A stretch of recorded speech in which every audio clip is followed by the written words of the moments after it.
Hello everyone. I wanted to talk about a subject today that is very near and dear to my heart, and it is that of the subconscious mind. I've been reading a lot about the subconscious mind recently, which is honestly not very new for me. This is what I do for my work, and the work that I have done on myself around my subconscious has completely changed my life. So I love supporting other people in doing the same. And as I read about the subconscious, as many books as I've read about the subconscious, it honestly never ceases to amaze me how incredibly powerful this aspect of our mind is. It really is the part of ourselves that makes or breaks us, right? Depending on the kind of thought processes that we allow to resonate and sink into this like substrate of thought, of experience, we are really constructing this perception outside of ourselves based on what is happening internally within that space. And sometimes it's not even anything that we're consciously aware of. Most of the time it's not. And you can see that in those moments where you react to a certain situation very quickly and don't even know why.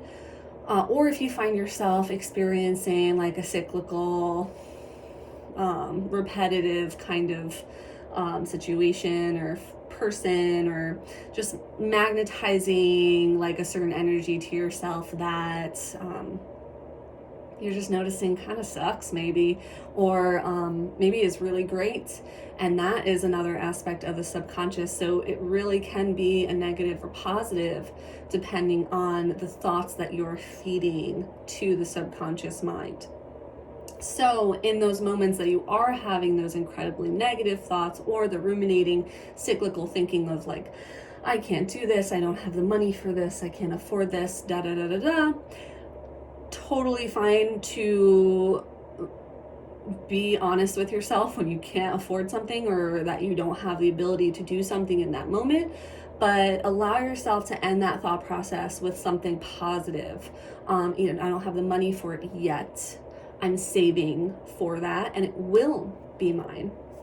I don't have the knowledge to teach that yet, but I'm learning, and within 3 months, within a year, I'm gonna know my stuff and I'm going to teach that.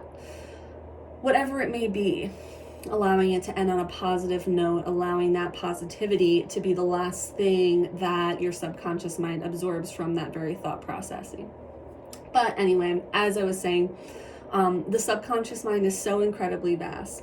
And it's important to realize that the subconscious mind is not only this perception of self, but it is this deep-rooted aspect to our mind that keeps us alive. It keeps our heart beating, it keeps our blood flowing, it keeps our cells moving. Like, this is all coming from the subconscious place. So just as the subconscious is capable of keeping your body functioning, it is also this aspect of your mind that wants you to thrive. It wants you to survive. It wants you to be safe.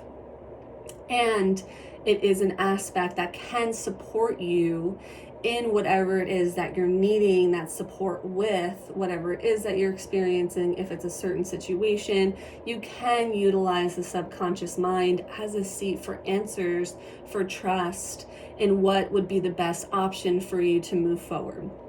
And I'm going to share with you a practice that I really love to do that utilizes my subconscious mind and keeps that communication flowing between my intention and my subconscious processes. So this is something that I like to do as I'm falling asleep at night, usually when I'm kind of in that realm of losing my awareness around me, getting really sleepy, kind of fading into that dream state. I'll ask myself a question, and I like to keep it really simple because the subconscious mind is very literal, right? So by asking kind of convoluted questions, it can be really confusing. So keeping it really simple and intentional as far as what you want to know. Some very generalized questions that I'll ask sometimes will be, what is the best way for me to respond in this situation? What do I need to do next to support me the fullest, to be as successful and as comfortable, or as blah blah blah, as whatever it is that you want to feel in that situation. And I'll usually find that my subconscious mind has those answers prepared for me, and they're usually a lot easier than what I consciously suspected they would be.